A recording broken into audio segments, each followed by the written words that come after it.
So the idea here is, theoretically, the idea is to find the most significant variable. But the trouble is there are a lot of ties here, right? There are no ties here. There are no ties here. But when you go to position 5, you get the same p-value, and you get the same p-value. So we have 3 variables, position 5, position 8, and position 1, which are all equally significant. They're all less than 2.2 times 10 to the minus 16. And for a while, early on, I didn't realize this problem because when I write the software, I will call a subroutine to calculate the tail area of the chi-square. And the subroutine will return a 0 whenever it's too small. And then, so in this case, it will say these 3 are 0, p-value is 0. And in my routine, I'll do a loop. I'll check each variable in turn, and I'll choose a variable that has a smaller p-value. But once the first one is 0, it will just pick the first one because there's no smaller. So I keep getting the one that actually may not be 0. So for example, look at this, right? These two are p-value the same, but this is 185.69 with 19 degrees of freedom. This is 211.5, 19 degrees of freedom. So this should be more significant than this, right? So P5 should be more significant than P8.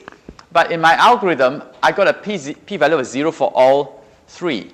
So when it came to P5, you got a 0. So now the only time it will change from P5 if you find something that's less than 0.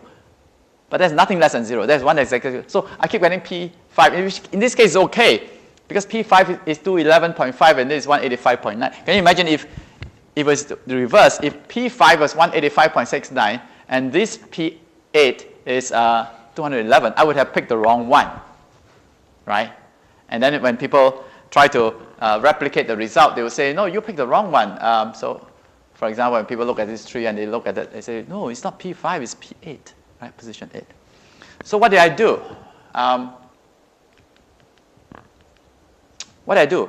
So what I've always been doing for the 30 over years in my life, every time I'm stuck with something, I'll go and look back at the old statistical papers, all right, and see whether there's a solution.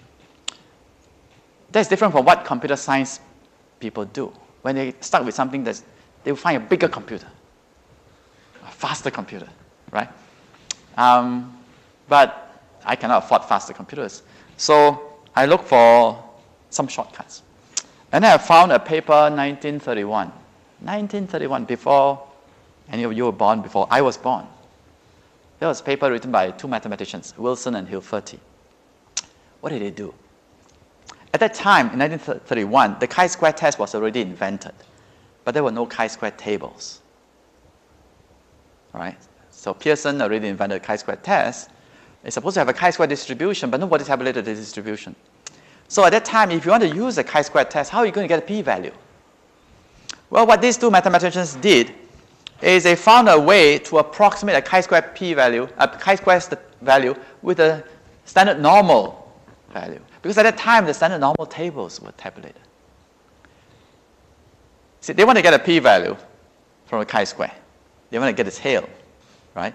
But there's no tail, there's no area under the chi-square curve at the time. There were areas under the standard normal curve. So they converted the chi-square value to a z-score and then look up the z-table. So they completely bypass all these small numbers. You see, this is a very small number, but 185.25 is not a small number for a computer. It's an ordinary number, right? You don't have to worry about underflow, overflow, right? So that's what I did in Guide. So one of the trade secrets in the algorithm is I converted each of this into a z-score and then ranked the z-scores. Completely bypass the p-values. Okay? Although this is an approximate method, but still, when usually you get quite large enough differences, right? So here is P1. So you get 211 and 185. So it's an approximation, but it's good enough, right? So that's how, when you do that, you apply that Wilson-Hilferty approximation. And it's in one of the papers I published. You find that position 5 is the right one. You see, the problem is the following. You cannot compare chi-square with chi-square. This chi-square you can compare with this because it's 19 degrees of freedom. But this is 17 degrees of freedom, you see. You see, you cannot compare chi-square with chi-square. If all of them have the same degrees of freedom, I don't even need the Wilson-Hilferty approximation. I compare chi-square with chi-square, right? But the degrees of freedom change. So I have to take into consideration the degrees of freedom, okay? So anyway, this is the guide solution. And this, if we follow those neural networks people and added the physical variables, there's this hydrophobic something, and then all these variables dominate over the position variables. And then if you go to the other one, then there is a position one over here, right? So the tree is much bigger, okay? But you can see all the interactions going on here, right? Because if H2Y5 is less than -2, then nothing happens, okay? You cannot get better error rate than 10. But when it's bigger than -2, you can make things better by cutting more and more and more, splitting more and more and more, right? So you can see that there are actually interactions in here, which you will be hard-pressed to do with logistic regression, because if you worry about interactions, you throw in all two-factor interactions and you get P bigger than N. Now this tells you roughly how well this is doing. This is guide with 8 categorical variables, sensitivity and specificity, about those concepts. You want both to be high. So this is using artificial neural networks with 80 cluster variables and 48 physical variables. You look at the values, they're pretty low. And that's neural networks with tuning and so forth. And this is just, there's no tuning, it's automatic cross-validation pruning. Right? This is with the 8 categorical variables. We cannot compare against neural networks with 8 categorical variables because of the complete separation. They cannot apply. So they deal with this cluster and physical variables, which are these variables we talked about, right? These kinds of variables, right? They replace all the alphabets with these kind of variables, and so it's surprisingly low. And this is not something I obtained. This is from their original paper. They reported this in their original paper. So I mean, you can do better than that, I assume, right? All right. So what are the basic components of constructing this tree? So let's talk a little bit about this basic steps. So you need a set of training data, which is all the data that we've been talking about so far. And there's a y variable and there's an x variable. Okay. At each node, you need a measure of how good that split is. This is called an impurity function. Okay. So for example, here in this node, the impurity, there are 10 sort of errors, right? And there are 22. Right. You can use just the pure number of incorrect classifications. So suppose you're trying to split on f and y, right? So you can try, suppose I just split on f. If it's f, I go to the left, otherwise I go to the right. Okay? You'll get different compositions. And you can say, okay, I'm going to see how good that is if I split on f alone versus m alone versus y alone. Now there are 3 separate splits to compare with among themselves. Right? You can also compare f and m alone versus everything else, f and y alone, or a and b alone. So there are many choices to compare to split this node. Even if you know you're going to split on position 5, right? So how many possible splits are there? Even if you choose on position 5, well, it's 2 to the power of something like 20, right? Because we have. Or maybe position 5, let's see, how many alphabets position 5 has? Position 5 has 20 alphabets, all right? So imagine now when you split on position 5, you want to find a subset of these alphabets to go to the left, and its complement you go to the right, right? So left or right doesn't matter because your left is my right, okay? So you can start by saying, okay, this letter H has to go to one of the subnodes. So let's say it goes to the left, right?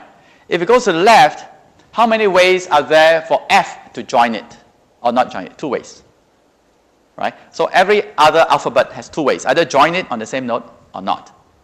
There are 20 possible alphabets.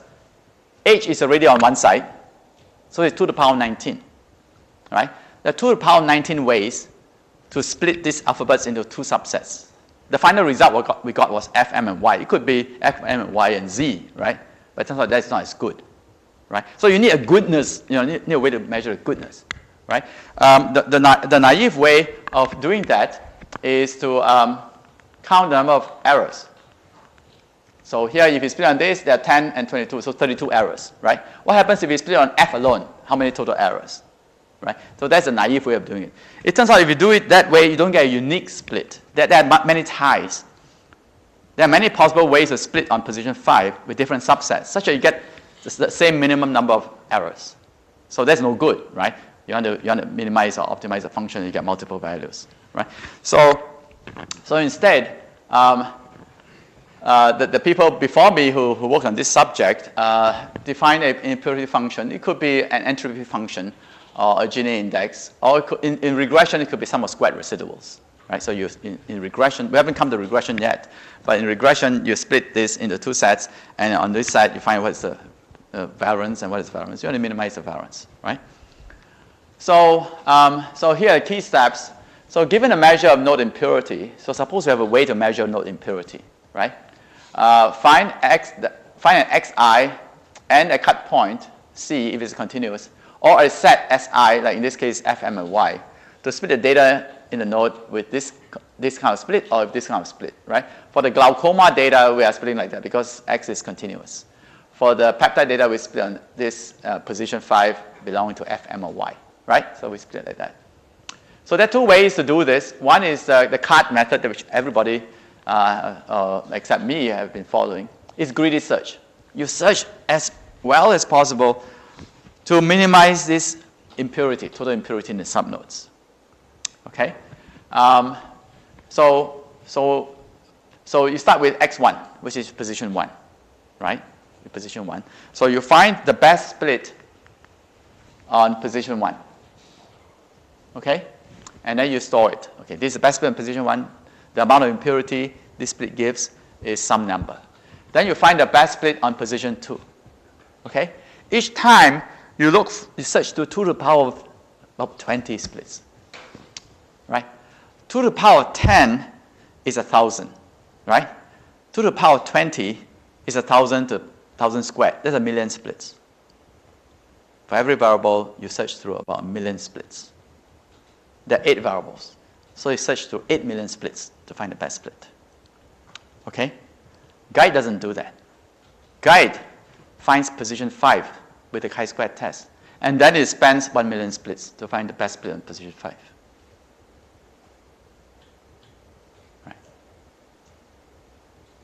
Right? The CART method will go through every variable, find the best split on that variable. And then go to the second variable and find the best split on the second variable. Right? Each variable costs 1,000,000 splits. Now, if this is a GWAS study with genetic variables, you have 500,000 variables. Each of these 500,000 variables, you spend 1,000,000 splits. You have to go home and sleep for a few days before it's finished. And that's only at that node. And it does it again in the next node. Whereas guide, it doesn't matter whether you have 500,000 variables. It does 500,000 chi-square tests. Okay? It chooses the most significant variable. And then it spends 1,000,000 splits on that variable. Okay? Right. So that you can see the speed factor here now. All right? The speed factor here. But that's not the only problem with CART. It's not speed factor. When I published my paper in 1988, that was what I was criticized with. They say that I was penny wise and pound foolish. They say, why save my time, Look for the best. All right? The problem is the following. Here we have 8 variables. Suppose we have a 9th variable, okay, which is binary. Okay, not in this case, but suppose you have patient data. So it could be gender, male or female, right? So you consider a split on gender. How many ways to split on gender? 1, male and female. Now, on one of these things, 1,000,000 ways. All things being equal, do you think gender has a chance? Right? The more ways you allow a variable to split the data, the more pure you find that the data can be split into. That's variable selection bias. And this is the single most critical weakness of CART. Okay. Variables that have a lot more ways to split will find themselves in the tree more often than variables that have less ways to split. Right? So we have 310 observations here, right? 8 variables. each of them categorical. Suppose we have a 9 variable, which is a physical property, like one of these physical properties. At most, we can have only 310 values on the physical property, right? A continuous variable. How many ways can you split on that line? 309 ways, just gaps. Gaps between the 310 values, right? So look at this. Right? So volume is one variable, right? Okay? So you convert the A into volume, right? So every time you see an A here, this number becomes a number, a decimal, right? So there's a T. So T also becomes a decimal. T is, do I have a T? T is here, right? T becomes 0.3473. So that's what these computer scientists did. They converted this into a matrix with numbers. This is a matrix with letters, right? So now every column has numbers. And now suppose I split on position 5 on the numerical value. Well, these numbers are on the real line. At most, if you have no ties, you have 310 distinct values of that numerical variable. Now you split on that line. How many ways to split? You split between data values, right? 309. You only have 309 at most splits on that variable. But if you go back to this variable, 1 million. 2 to the 10, 2 to the 20. Okay? Right? So which variable do you think will be chosen? Of course, the one that has a million ways to split. Right? Okay. So,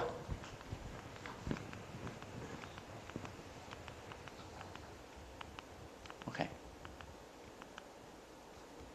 Right? So whereas the guide method finds the variable first and then finds the split, right? I haven't told you yet how guide does a chi-square test when you have continuous variables. And it's very easy. If you have continuous variable, your columns are not alphabets, right? So suppose your continuous variable is a volume. So what I did in guide is I just changed this continuous variable into a categorical variable by discretizing it at the quartiles, right? Change it into a 4-category variable, right? If that variable is less than the first quartile, then it's A. If it's between first quartile and the median, it's E, B. So my column, I only have 4 columns, A, B, C, D. Right? Now, if all these variables are totally independent of Y, then my p-values are independent, uniform, 0, 1. So now, each variable will have the same chance of being selected. That's unbiasedness. Unbiasedness is if everything is independent of Y and still some variables have a higher chance of being selected. That's bias. Okay? And with the greedy search method, you will have that happening. Okay. So, all right. Then, so once we decide on which way to choose the split, then we have to ask ourselves, when do we stop splitting, right? You keep doing this. It's a recursive algorithm. You keep calling itself, right? One way is to use a stopping rule. Another way is to grow a large tree and then prune it back, okay? And by now it's well established that pruning is much better than having a direct stopping rule because you never know when you should stop. Right? Pruning means you grow a very big tree until you have only one observation in each node, and then you try to cut it back to get something smaller. Okay? It's like stepwise linear regression, if you know stepwise linear regression. Forward selection, backward elimination, like that, right? You keep going until you find something that's stable. All right? And then finally, to predict, how to predict the observation, the simplest way is to use the majority rule. So here, there are 159 versus 10, 159 reds, 10 yellow, so we call this red. So we predict anything that goes in here to be red. And here there are 119 yellows versus 22 yellow, so 22 red, so we predict it to be yellow, right? That's the simplest. This will change if you have unequal misclassification costs, okay? So sometimes, not in this example, but maybe even in this example.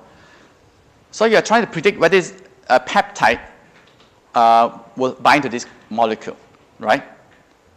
There are 2 ways you can be wrong. One is it binds, but you predict it does not bind. One is, the other one is it doesn't bind, and you predict that it binds. Right? So now this one actually is a red peptide, you predict it's yellow. Another situation is it's actually yellow, but you predict it's red. Right? Now, these two costs in real life are not the same. If you're a drug company making these drugs, right? If you mispredict one way, so suppose you actually have a really good drug, but you make a mistake, you say it's no good. Well, it's a big opportunity lost. Right? The other case is this drug is actually useless. You predict it's good. Now you conduct a 5-year, multi-million-dollar clinical trial. At the end of it, you find that the drug is useless. Now that's a very costly thing to do, right? So that's misclassification cost. Okay. Another example is like in wartime, or when suppose there's a big disaster, like an earthquake, right? So a lot of people are dying, and you are the medical technician, right? You only have limited supplies to help people, like in wartime, right? You're the medic, right? You see somebody lying there. You have to make a judgment. Can you save that guy? If you think that person cannot be saved, don't waste your medicine because there's not enough medicine around, right? If you think you can save that person, then you give them the medicine. Now that cost, the error is not the same, right? If the person actually can live and you make a mistake and think that he will die and walk away, one life is lost. On the other hand, if this person will die anyway, you give the medicine, that's a dollar amount, it's not a life. You waste the medicine, right? So that's a misclassification cost. So a classification tree can do that if you want. Usually in business applications, you can include that. Okay, so before we talk about the imperative function, let's introduce some notation. So this is one of the 2 or 3 slides that has any kind of mathematics in that. There's a lot of mathematics in the whole thing, but I don't want to, if I show you all the mathematics, you won't come back on Wednesday, I'm sure. Okay, maybe I also want to come back because I find it so hard to teach. So, but we need some minimum notation. So y is a y variable. J is the number of classes. So in the peptide example, is number of colors, yellow and red. Okay. In the glaucoma example, it's glaucoma versus normal. So capital J in both examples, there are 2, right? But it can be more than 2. Okay. Script C is the total number of classes. So for formulas, instead of saying this is y is glaucoma, y is normal, we just say y is 1 or y is 2. All right? Glaucoma is 1, not glaucoma is 2, red peptide is 1, yellow peptide is 2. Right? So we just generically give these labels. Capital N is the total sample size. Capital K is the total number of predictor variables. For the glaucoma example, we have 64. For the peptide example, we have 8. Right? So it's not really the number of variables. It's what type of variables, as you can see. In the peptide example, you only have 8 variables. You think, oh, that's easy. Wow, these are categorical variables. They're not easy anymore. Right? 8 continuous variables is easy. Right? 8 categorical variables that are binary is easy. Right? But if you have 8 categorical variables where each one has 20 levels, that's by no means easy at all. So bold X is a vector of X variables, and script X is a space of X variables. So we're going to use a little lowercase t to denote a node in the tree because we want to save the capital T to be the tree, the whole tree, right? So a node is a little t. Again, we already know J is the number of training samples. J sub t is the number of classes in T at node T, right? Usually J sub T is the same as J, but sometimes when capital J is bigger than 2, you may find that some classes are really split across somewhere else. So now in this group, there's some classes are not there anymore. They're really pushed aside, right? So we just, in that case, we just use this symbol. N parenthesis T is the number of training samples in T. Okay, capital N, remember here, capital N is the total sample size, right? But then we also need to talk about the sample size at any particular node. And N lowercase j is the number of class J training samples. So capital N is summation Nj. Okay, so in the peptide example, Nj is some number of yellow peptides. N2 will be some number of red peptides. Together, they add up to 310, right? And then we have to do the same thing for the node. This is when you begin, at the beginning, and then when you're at the node, everything gets lessened because the observations get spread out. So capital T is a tree. Now, sometimes we want to talk about the terminal nodes of the tree. So we put a tilde to denote the set of terminal nodes of T. Sometimes we want to count the number of terminal nodes, so we put this cardinality symbol to tell us the number of terminal nodes of a tree. Now, we'll also talk about pruning. You want to have a big tree and you cut it, right? When you cut the big tree, the part that falls off is a subtree. So we use this symbol, capital T sub T, to denote a subtree, which is rooted at that node T. And this one is the tree where it only has a root, root node. So we just give it a special symbol, little t with parentheses. Okay, it's actually like a node, but you think of it as the root node of a tree. Okay. Okay, so now here are the impurity measures. We talk about the impurity measures. The impurity measures are defined in terms of the class proportions.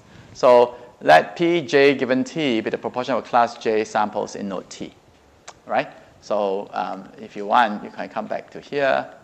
So here, so at the beginning, right? At the beginning, how many do I have? I have 181 and 129, right? So at the beginning of the root node, P1, J equals 1, is 181 divided by 310. P2 at the root node is 129 divided by 310. Okay, so those are the two proportions. If they are equally not many, then the P's will be half-half. Right? Here they're not exactly half-half.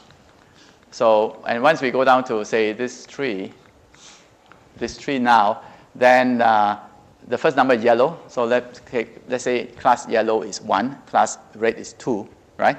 So the proportion for 1 is 10 over 169, and for P2 is 159 over 169. So it's just the proportions, right? The proportions of the two types. Okay, so that's the proportions.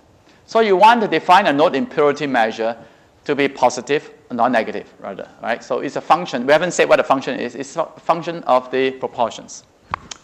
But you want this function to be symmetric, because if you call red yellow and call yellow red, it should not matter. It's still as impure as it was, right? So whether you call class 1, or now call class 2, class 1, call class 2, class 1, you should have the same impurity. So it should be symmetric, and it should have a maximum value when they are equally impure, right? All proportions equal. As many reds as many yellow. That's the maximum impurity, right? And it will be 0 if only one of the proportion is 1 and all the rest 0. So this will be pure class 1, this will be pure class 2, this will be pure last class. So we make it 0. It's pure, right? The opposite of impure is pure. So when the impurity is 0, it's pure, right? So we want these properties. So the question is, what functions phi will have these properties? Well, there are two candidates. One is the entropy, which is like this. People in engineering use it a lot. All right?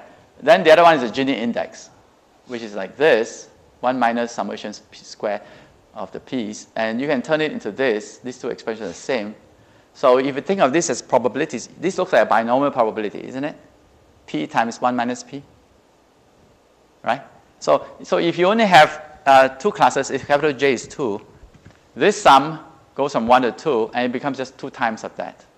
Right? So when you have two classes, like in the glaucoma example, right, as well as in the peptide example, the measure of impurity is binomial variance. Okay, so at each node, you see how many yellows, how many reds, right? You call one of the colors 1, one of the colors 0. Then look at the binomial variance. Okay? If everything is 1, then the binomial variance is 0.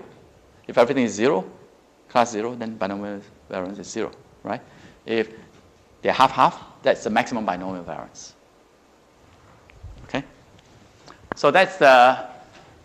a guide uses a Gini index. CART also uses a Gini index by default. By the way, when I say CART, that is a free version, our package called RPAT. Some of you may know about that. Right? That's a clone of CART. All right, so how do we choose a split? So here's a criterion. We define how good is a split, right? So at every node, there's an impurity. This is the parent node. This parent node is split into the left node and right node. Okay? So we calculate the impurity at the root node, and the impurity here and the impurity here, and then we weight it with the proportion of observations on both sides. Okay, so if you go back to this picture, right? So so I of that node will be, let me see, I can write down this, if I can write this down.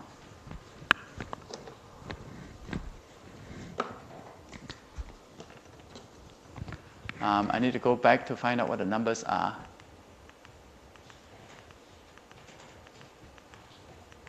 Okay, so at this node, so let's call this T, right? I have 129 binder, I think 181 and 129, right? So this is split into TL, L for left, TR, R is for right. Okay? So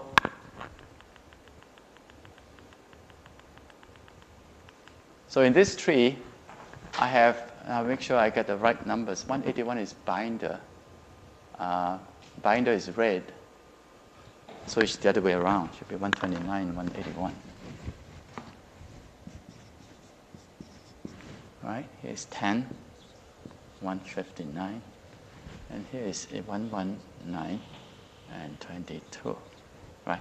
Yeah, it makes, right? So 10 plus 119 is 129, right?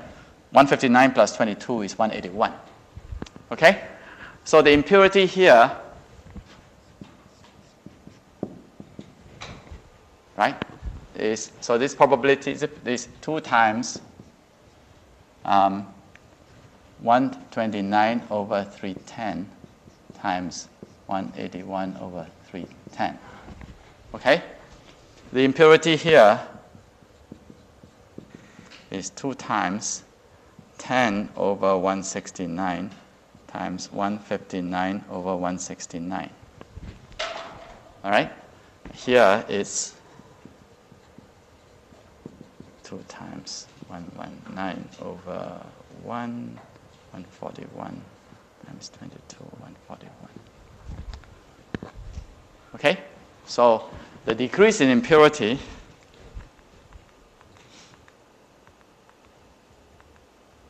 right? So the decrease in impurity due to this split. So this is the split. The split is position 5 equals FMY, right? So this is my split. I call it S. So this split at this node T, right, will be equal to IT minus proportion of left times IT of L minus PR IT of R, right? PL is the number of observations here, which is, so PL is 169 out of 310, because total is 310. PR is 141 over 310, right? These are just the proportions of observations going to the left and proportion of observations to the right. So then this is 2 times 129 over 310 times 181 over 310 minus 169. I'm looking at PL, 310 times 2 times. So now I have this one. 10 over 169 times 159 over 169 minus 141 over 310 times 2 times. The 2 happens in this case because we have only 2 classes. Otherwise, for other classes, it will be something else. Right? So this is the decrease in impurity by this split. We can change the split to something else. Right? Could be, try this split. Position 5 equals F and M. Right? This is, say, S prime. Okay? We calculate that for S prime. And we find that for S prime, the change is less. This is the maximum decrease. Right? So this is the best split in that sense. Right? So I told you there are 2 to the 20 splits, right? About 1 million splits. For each split, you calculate this expression. Right? This part will remain the same. no matter what split you use, because it's always at the top. But this part will change depending on what split you have. This split will give you different values than this split. You calculate that 1 million times. Okay, it's a lot of computation, right? Although there's a shortcut, which we won't bother about it for now. All right, so that's the idea. If you have a categorical variable, then it's a subset, like here, right? For the glaucoma example, it's a half line. You split on a half line, right? So if I go back to the glaucoma example very quickly, right, you split on half line. Okay? So the first split on LoRa, this vertical line will move from left to right, slowly move from left to right. Okay? And find that if it's too far to the left, the split is not so good, at least at this top level. If you go too far, it's not so good. The best split is this line. That's the C, the cut point. Okay?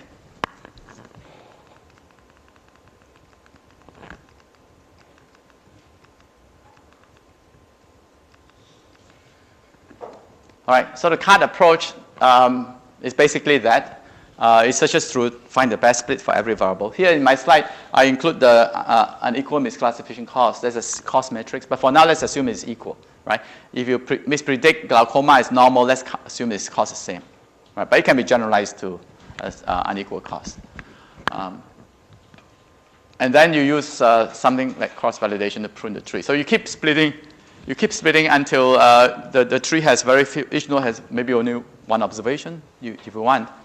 And then you start to cut it back. All right. So how do we prune? The pruning is actually, in my mind, the single best discovery in the CAD algorithm. Right. I have pretty much substituted most of the steps in the CAD algorithm with other steps which I think are better. But this is one step I think I can't think of an alternative which is better. That is pruning. But pruning is not easy. Okay? So here's an example. So suppose we have this tree like that. I'll say, okay, maybe I'll go back to one example up here where we have a big tree.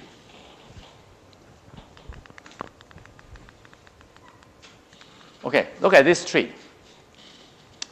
All right? So suppose we want to prune this tree to be a shorter tree. Okay?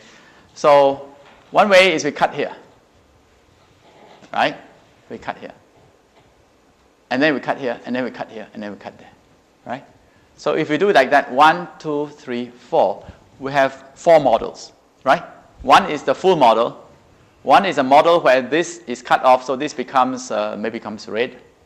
Another one is this is cut off, so we have a nested sequence of models. We want to find a model that gives us the best accuracy in prediction. All right? So this is model selection, right? From a big model to a small model. But if you think about it, in this tree, maybe it's easy to figure out how to cut. But suppose my tree is like this.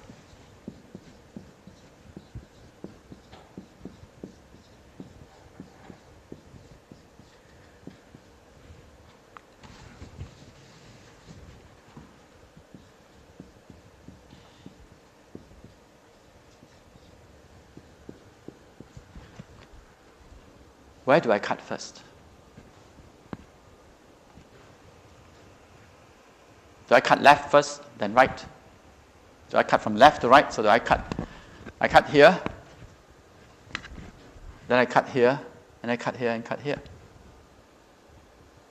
If you say I do it this way, what happens if I'm standing behind the board? Then I'm cutting exactly the wrong way. Right? Right? And maybe the first cut, so maybe my tree is like that. You say, oh, cut here first. Maybe the best is cut here first. You look at that picture, you see the left branch and nothing. The left branch got cut off. Right? So it's not clear whether you should be left first and right first, and in fact, it cannot be because your left is my right. You have a tree, I go behind the screen, the left node becomes the right node. And bottom first, why? What is the reason for bottom first? There's no reason. So whatever thing you do, you want to have some rationale so they can explain to people, how you're going to cut. So it is, you may think, oh yeah, pruning makes big sense, a lot of sense, because if you have a very big tree, so suppose we grow this tree until it's very big. We know we have overfitted the data.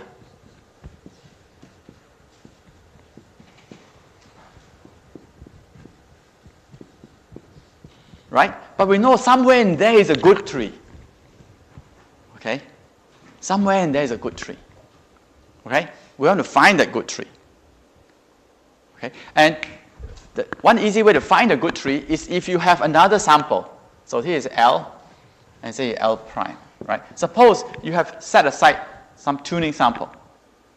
Then after you cut this, you get a whole nested sequence of trees. Right? So from a very big tree to a smaller tree. I'm just drawing the shape, right? Until finally, no tree, right? So now you put this down one at a time, and you can find out what is the best tree, right? Now this requires you to have set aside part of the data, but we only have 310 observations, right? In the glaucoma example, we only have 170 observations. How many do you want to set aside? You obviously want to use all the data to get the best tree you can, right? But if you use all the data, you have no L prime to test, right? So I think this step people can understand, right? People can understand. It is this step. How do you get to here? This requires you to cut. How do you think your barber cuts your hair? Your barber doesn't, of course, cut one hair at a time, right? Barber cuts. How do you think a barber cuts your hair? Have you ever noticed? Or you fall asleep when a barber cuts your hair? Like sometimes I do. Right? Does barber always cut left side first? Then right side? Cut bottom first, then up. Cut top first and down? Okay, so whatever it is, so the most brilliant idea from the card authors is the following. They think of it, so suppose I don't have a tree, I have a chain. Okay? I have a chain. A chain is a simple tree, right? A chain, right? I want to break this chain into pieces. Okay, so I have a huge chain. I'll break until I get only one link, right? If you have a rail chain, like a bicycle chain, where will you break? You break in the middle, like subway. Subway does that, foot long, 6 inches and so forth. No, with a bicycle chain, you normally would want to break at the weakest link. So you stretch the chain, pull it apart, right? So the weakest link will break first, right? Or you can hang the bicycle chain and add weight until it breaks, right? So this part breaks. Okay, now you only have this part left. Now you add until it breaks. Once it breaks, it's gone, right? Then you add until it breaks. And finally, you only have that thing left. Hopefully, that thing is not the weakest link. Okay? So the idea of pruning, not pruning, just getting a nested sequence of models is called weakest link cutting. Okay? So we need to have a measure of strength of the link. Okay? So here, let me maybe use a board. It's easier. I have some slides. But or maybe while I talk, I put the slide up so you can both listen to me and look at what I have in the slides.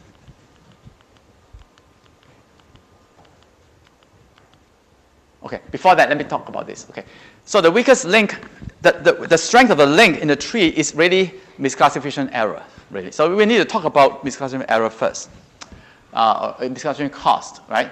So the resubstitution estimate is this expression. This R is R stands for risk. So this is resubstitution error. So D is a decision rule. Think of D as the tree. This is the total number of errors, right? So you have D, and then xn belongs to the data, the training sample, and you put, so after you get a tree, you put the same data that you grew the tree down the tree, right? And see how many are misclassified. Okay? So this resubstitution estimate is usually overly optimistic if you overfit, right? If you grow the tree until every node only has one observation, you get 0 error. Because if every node only has one observation, your y hat is y, right? So it's 0. So nonetheless, it's still a useful thing to have, even though you should not use it for that purpose. A test sample estimate is to apply the same formula, but now you apply to L2. L2 is you have a separate independent sample, right? So this is now unbiased. This is good, right? And it's computationally efficient, but it requires you to divide L into L1 and L2. So your tree is grown up with only L1, a smaller sample than the original. The better one is cross-validation, right? So suppose we do 10-fold cross-validation. Capital V is 10. So what you do is you divide the data into 10 sets, and then you take out one set in turn and construct a tree from the remainder, 9/10, right? That tree we call D super V, when V is this part. So if I draw a picture,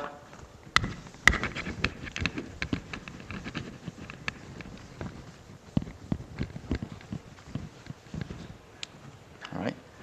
So here's my L, right? I cut into 10 parts, or V parts, right? This L1, L2, L3, and so forth, right? I start with L minus L1, which means I take all this, and I don't use this, right? This L1. Okay? Then I grow a tree, a very big tree, right? And then I prune it using that pruning rule. And then, so in the end, I get this one, this one, this one, up to here, right?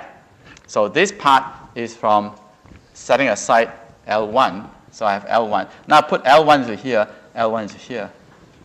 And I can know which is the best tree, right? Suppose I put L1 in here, and I find that this makes 90% error, 40% error, 50% error, 20% error, and then error goes up. Now I cut too much, right? So it's 90%, 80%, 60%, 50%, 20%, 10%, 20%, 50%, now go up again. So the error goes down and comes up, right? Now I do the same thing with leaving out L2.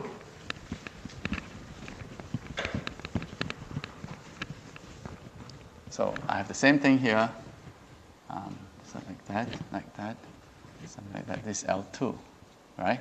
So now I take out this one. So now I have L minus L2. I have L2.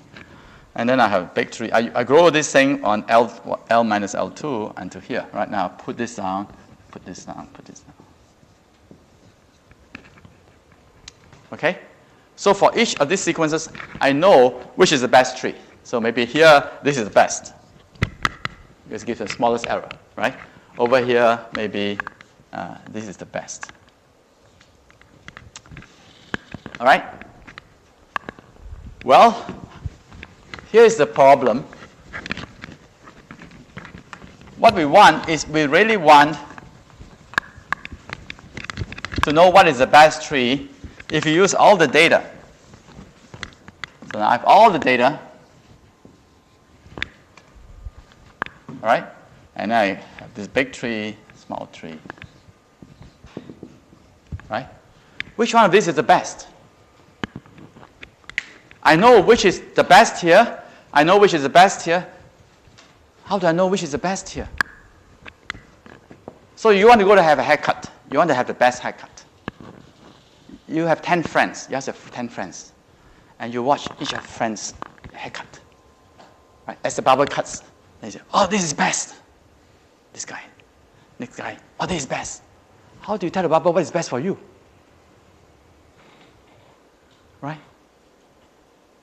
Because if you do this 10 times, tenfold, each of them is based on 90% of the data. So this sequence of trees is based on 90% of the data, and we know which is the best because we put aside 10%. This sequence is based on 90% of the data, and we know which is the best because we have set aside 10%. This is based on 100% of the data. How do you know which is the best? Right? So what you need is a way to map back, right? You need to have an index, somehow a function that brings this to point to something here, that brings this to point to something there. Right? So now in the barber shop, you have your 10 friends, right? And some have long hair, some have short hair. And you have medium hair or something, maybe you have long hair, right? How much hair do you cut for yourself? You look at your friends. Well, this is the best haircut for long hair. This is the best haircut. So some way, if you can say, oh, barber, cut away 10%. Okay, you find that for this first person with long hair, cutting 10% of his hair or her hair is good. And this also 10% is good. This also 10% is good. Then you tell the barber, take away 10% of my hair. But provided you have hair, right? But assuming you have hair, that's the idea, right? That's the idea. I mean, if you know for each other one of your friends, cutting 10% is good, then you tell the barber, cut 10% for me. But you need that 10% rule. You know, it's a fraction, not how many inches, right? Not how many inches. Because this guy may look very good, but his hair is very long. Cut 6 inches, he looks really good. You only have 5 inches, you only cut 6 inches. You know, so the length is not the right measure. The percentage is the right measure, right? So we need a way to quantify this so that we can carry the information inside cross-validation to the main thing. All right? You can think now, it's very complex, right? It's very complex. First of all, how do we get this sequence? After you get this sequence, how do you map it back there to that sequence? Right? Okay, so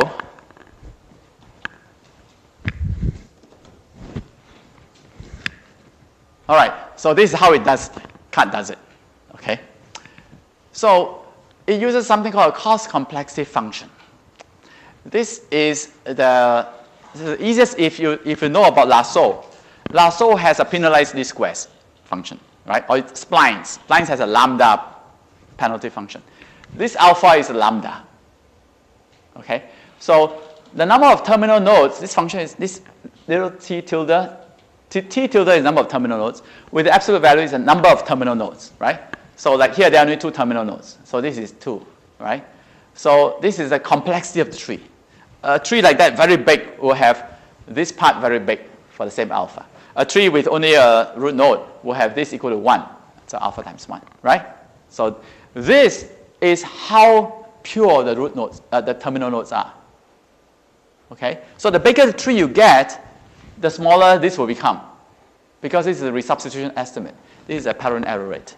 Right? So you grow a big tree with only 1 observation in each terminal node, right? Then R of capital T will be 0, because your error rate is 0. But this part will be big because the tree is big, right? So if you have 310 observations, you grow a tree where every terminal node only has 1 observation, you have 310 terminal nodes, because each terminal node has 1 observation. Then this will be alpha times 310, and that will be 0. Okay? Or you can cut until only the root node. Then this becomes 1 instead of 310, but this is not going to be 0. Right? This will be pretty big, about 50%. Right? So you can see as the tree becomes more and more complex, this part will go down, this part will go up. Right? At some point, you get a minimum. Okay, so the idea here, so for any alpha, so you see, you know about archaic criterion, archaic AIC? AIC is like that, least squares, AIC. AIC uses 2, right? 2 times the number of parameters, that's AIC. Okay, in the CAD method, they actually do not put alpha to be 2, they find alpha from the data, because they argue that the AIC criterion is asymptotic. For real data, why should it be 2? Why should it be 2? Right? Why should it be 2 for every problem? You apply to pigs, you apply to elephants, you apply to chickens, also 2. Right? So instead, they let alpha be unknown, and they consider this. Okay, suppose you want to do this. You want to see whether you should cut or you keep the tree, right? If you cut, then you have no tree. So no tree means here, right? Just this little thing means no tree. So if you have no tree, what is this expression? This expression is R of t, which is 129 out of 310, because there are 129 errors, right? If you cut here, and you'll be predicting this class, right? So you make 129 errors, right? So you get this, the subsequent estimate is 129 over 310, plus alpha. Alpha is times this is 1, right? Because it's a root node.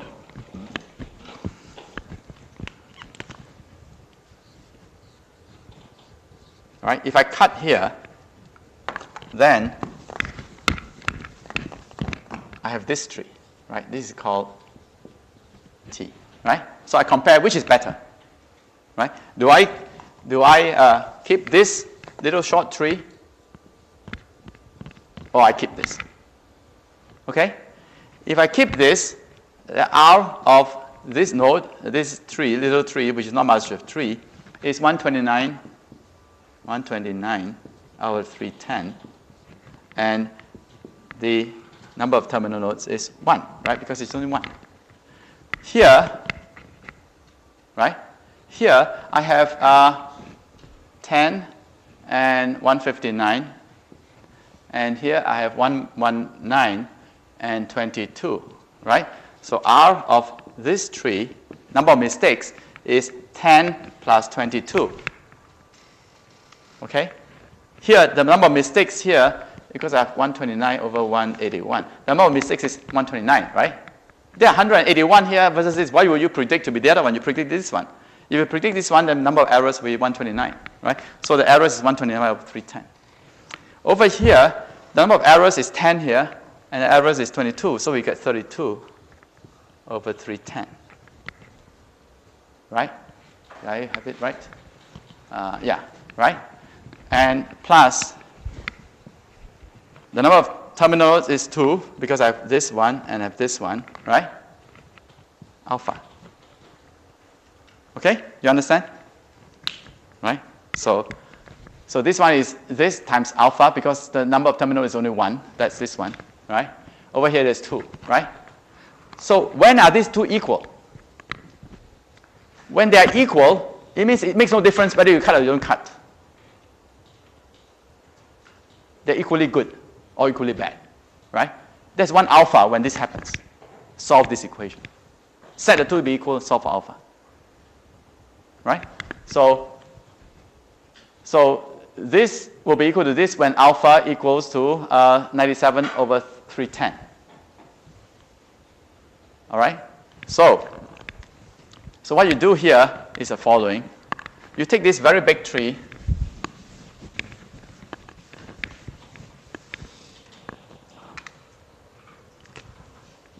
you grow, and you grow, and you grow, and you grow, and you grow.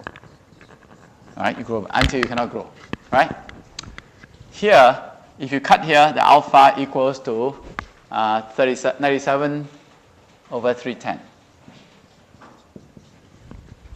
All right? You calculate this alpha for this one, right? So here the alpha with some number. So every split there's an alpha.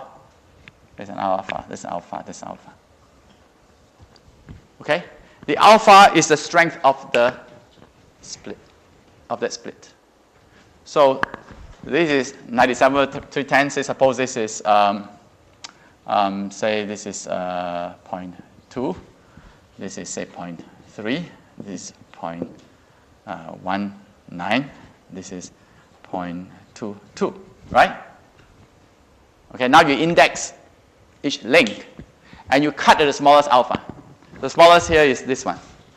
So your first cut is cut here, not cut here. This one cut here. Because it's 0.19, I'm just making it up, right? 0.19. Okay? If this is not 0.22, but this is 0.15, then you cut here first. All right? After you cut, you do it again. You recalculate the alphas. Now that's how you prune. Okay? So it's like a barber. Some people are old. They don't like white hair. They tell the barber, I don't want white hair. So the barber, look, with this white hair, cut the white hair. The first hair to be cut is the whitest hair. then the next white hair, until finally you have no more white hair. Okay, although that will not be cutting, because if a hair is white, it's continuous white. You cut, you get half white hair. So you want to do that, you pull the hair out. You will be cutting. All right, but anyway, this idea. So it's a very smart idea. Now you can prune the tree. Now you can get a sequence. All right, you can get a sequence. When you cut, the first cut you make is the cut where it makes no difference whether this is terminal or this is terminal. They're equal. They're equally good or equally bad. So that's the candidate for first cut. Right? So every time the link becomes stronger and stronger, but that is always the weakest one, like a bicycle chain. Right? So you cut until you get the whole thing. All right? Okay. Now you have an algorithm that does this. You do this 10 times. So you can get this sequence 10 times. Now, because this is left aside, you know this one. What is alpha for this one? What is alpha for this one? What is alpha? So now you have 10 alphas, which are the best alphas. You average a 10, boom, come in here, you cut this. Right? So the alpha is like amount of hair to cut. So now come up with a barber. You have 10 friends, right? So you watch this friend's hair got cut completely off, right? From nothing to become bald. But you videotape it. Okay? So the barber cuts 5%. And you see how good it is? 10%, and so forth, right? So for this guy, John, he looks really best if 30% of his hair get cut. Then you look at another person, Joe, right? Joe looks really good if it's, what did I say, 30%? So maybe it's 25%, right? Another person is 20%. Okay? So you know for each of them, how much hair will make them look best. Now comes to you. You average the percentages. Because you're not Joe, you're not John, you hope the average is okay. Right? So in one of this, the best value of alpha is 0.2. The best value of alpha is 0.25, 0.22, and so you average them and you cut that tree. So you suppose the average of this is 0.25. So you cut this, then you cut this. Now you cut this and you stop here because it's 0.3. Okay? You don't cut more than the average. It's a beautiful idea.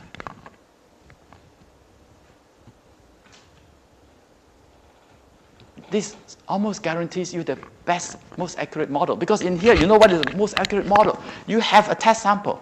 You know what gives you the most accurate model. Here, you know what it gives you the most accurate model. You do this 10 times. All right? They're all, of course, they will not be exactly the same, but they should be close.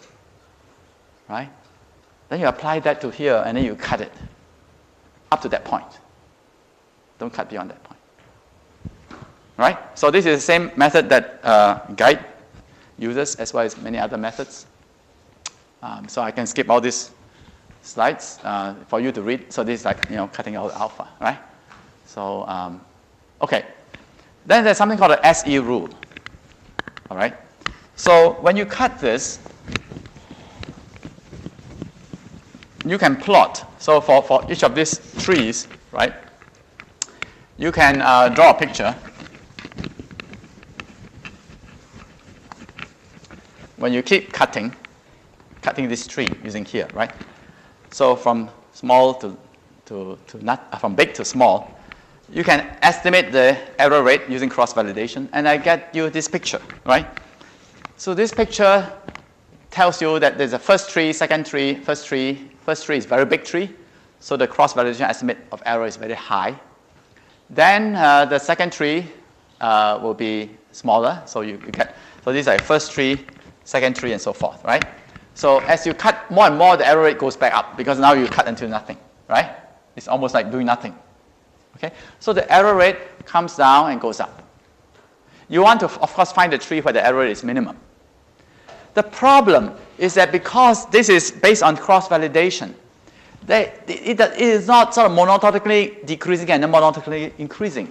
It can, near the bottom, go up and down a little bit, then goes up, right? So in this picture, you see that this is the best one in terms of minimum, But there's another tree which is much shorter, but the error rate is almost as good, just a little bit bigger. But it's much shorter. So for interpretation, it's much easier. Right? The trees I've shown you so far, you think that's great. I have examples where the trees are so big, I cannot even put it on a page. Right? So when that happens, you will think, well, this tree is almost as good as this based on the cross-validation estimate. The cross-validation estimate is just an estimate anyway, right? Maybe this tree is as good. So what the CAT people did is they take one standard error around, one standard error band around the minimum, okay? And they choose the shortest tree within this one standard error. It's almost as good. Okay, that's called the KSE rule. So you multiply the standard error by k. CAT uses k equals to 1, so it's exactly one standard error. I find in my experience, one standard error makes a tree too short. It's good for interpretation, but for prediction accuracy, it's a bit too short. So the default in guide is half a standard error. This is a compromise, right? So that's the KSE rule. So when we do the demo next time, we'll talk about that. Okay, now CAT has a way to do missing values, which is, maybe I won't talk about that. Maybe I will. Well, 7 minutes. Okay, I'll tell you how CAT does missing values. So here's a problem. You have a tree.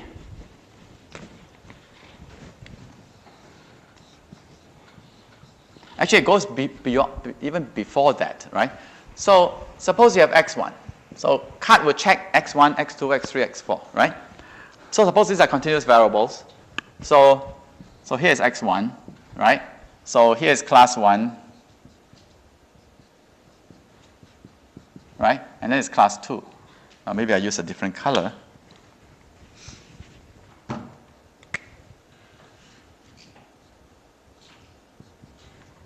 Okay, so I have class 2.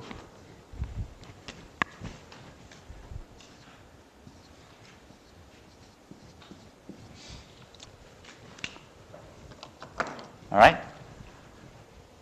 So CAT will try to cut between these two, this one, find the best split. Right? So CAT will find a split like that. Let's call C1. Right? So maybe it finds the best split. Well, what do you think is the best cut here? If I cut here, this right-hand side is all pure, but over here I make 3 mistakes, right? If I cut here, I still make 3 mistakes. I make 1 extra mistake here. If I cut here, I still make the 3 mistakes here. I make 2 more. If I cut here, I make 2 mistakes here. I get 2 mistakes here. If I cut here, I still have 2. If I cut here, I will have 3 mistakes here and 1 mistake. So the best cut, I think, is here. Do you agree? Do you agree? If I cut there, I have 3 mistakes on this side. 3 red circles. No mistakes here. Anywhere else I cut, the number of mistakes is more than 3. The way I drew it, right? Right? Okay. So here now, give me a chance to tell you one of the fundamental flaws in CAT. How does CAT know where to cut? The way I argue with you is number of misclassified. But CAT doesn't do that. CAT uses the imperative function.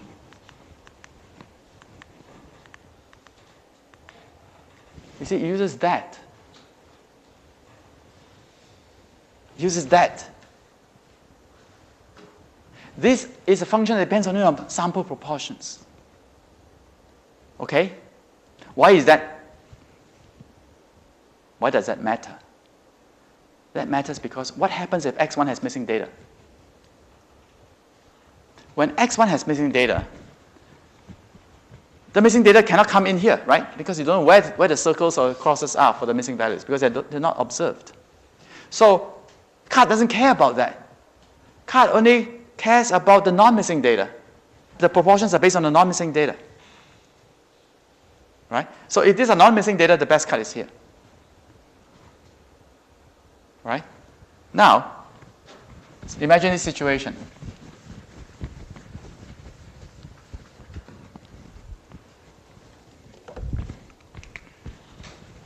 have y, and I have x1.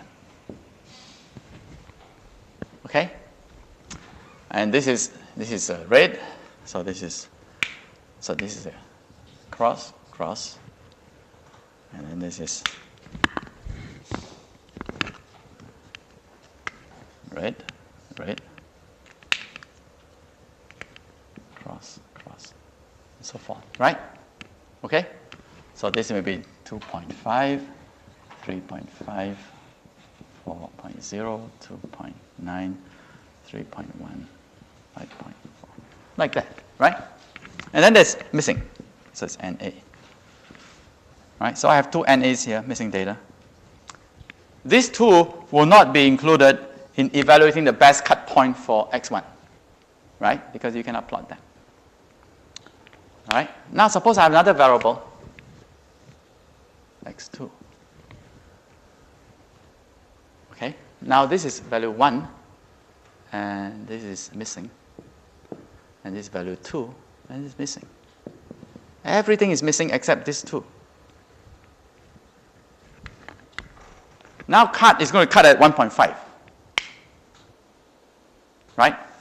Because 1.5 is in the middle of the 2 now. There are two values on x2. So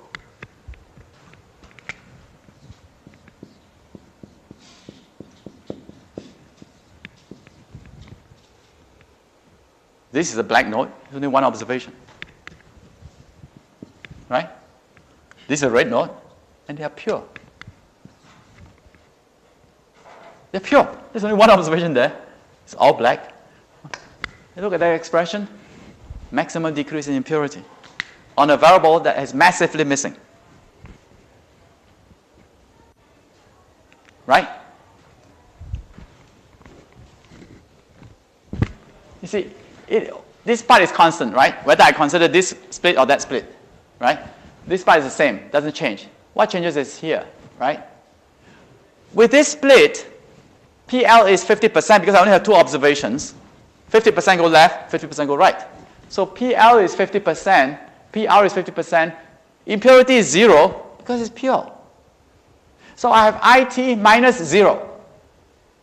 Over here, I have IT, same IT, minus something is not 0. Which wins? This guy wins.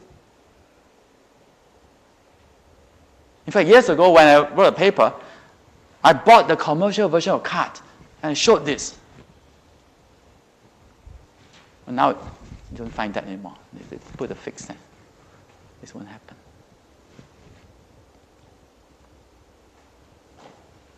See, this impurity criterion, when you first see it, it's very natural, right? The proportions of each class, right? And when the proportion is 0 or 1, it's pure. But when you're missing data, the complexity changes the whole problem. This missing data like a devil in there. Just upsets everything. So this is what happens when you're missing data in CAT or our part. It tends to prefer variables that have more missing data. Okay. So the CAT book doesn't talk about this. What the CAT book talks about is where to put these two guys after this split is found. Because you still want to put them down because they are missing x1, but maybe the next split here is on x5, and they have x5. You don't want them to be filtered out, right? So that's where the CAT comes with the surrogate splits. A surrogate mother is a woman who helps somebody who cannot, have a baby, produce a baby, right? So a surrogate split is a split that will replace the split. Okay, so here's what happens. In the peptide data, we have no missing data, right? When you're missing data, it's not going to work. But when you have no missing data, so you go back to this tree.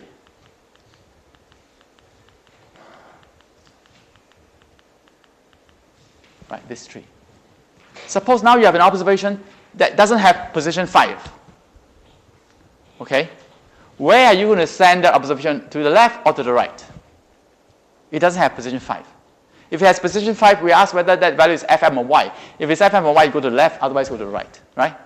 but you have a peptide in the training data that doesn't have position 5. So what CART does is try to find another variable. Try to find a split on another variable such that you get as high, as likely as possible, the same kind of prediction as position 5.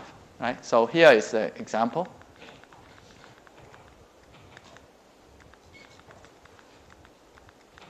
Here, right? It turns out position 8 is a good predictor. Remember just now we talked, some of you say position 5 is good, position 8 is good.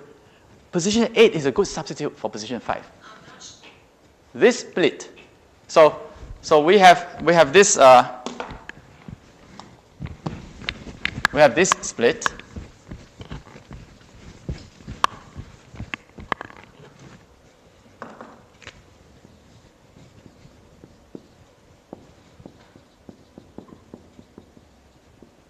Right? Now compare with this split on position 8.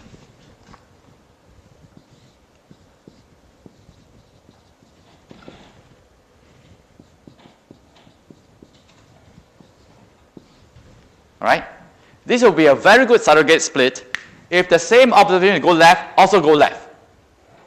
You know, if these two sets are exactly the same. Right? So if you have continuous variables, suppose you have continuous variables, x1, x5. Right? So you split on x1 here, and you split on x5 here. Right? If there's no data here, then this split on x5 is just as good as the split on x1 because they go to the same quadrant. Right? It will not be as good if the best split on x1 and this best split on x5, but there are data all over here. In other words, if x1 and x2 are collinear, then the x1 and x5, if they're collinear, then one can take the place of the other. Right? There's like collinearity. People get scared of collinearity because in regression, collinearity can do bad things to you. Right? But collinearity can be very good if you're missing data.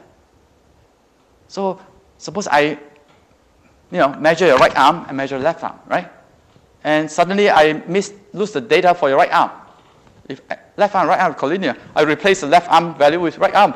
I get your right arm back. Right? So in this example, it turns out the best surrogate split for position 8, for this split is this one. Look, there are 142 observations in this that will go with the same place, and 113. So it's not as extreme as here. There are some that go in the wrong place. These two wrong places are the off-diagonal elements. Okay? There are 142 here and 113 in here. Okay? Some go the opposite direction. So this is the strategy that CART uses to handle missing data. Right? You have an observation that doesn't have position 5, but it has position 8. And you find that position 8 is like the most highly correlated. Right? It's most highly correlated if this is 0 and this is 0. Right? Off diagonal is 0. Right? But they are not, you don't expect them to be 0, but you find the one that makes the off diagonal elements as close to 0 as possible. So that's the best predictor. So now if you are here and you're trying to put down a new peptide that doesn't have position 5, you ask, what is the value of position 8? And if it says, oh, the position is FILM, okay, use this to send it here and say that guy is here. Okay? Oh, I'm out of time. Okay, so let me see. Where did I stop? So yeah. Okay, so I will stop here. So what I plan to do, so I can never finish this tutorial. Okay, you have to come back to me, the US, to finish this. But I would like to teach you as much as possible so you understand. And I hope that you get excited. Okay, and I know that I can get you even more excited when I show you the software. So all these pictures that I show you, they're drawn by a computer, right? So all these nice color pictures are printed by LaTeX. So if you're interested, between now and next class, Wednesday, right? Download the software, download the manual. And I'll spend the beginning of the lecture on Wednesday showing you how to get it started. Okay? So that, because we have 2 weeks, right? We have 2 weeks. So if you really want to know it, I can guarantee that you'll be an expert at the end of 2 weeks. Because we can talk if you have questions about using the software. Okay? So I want to do it a bit early.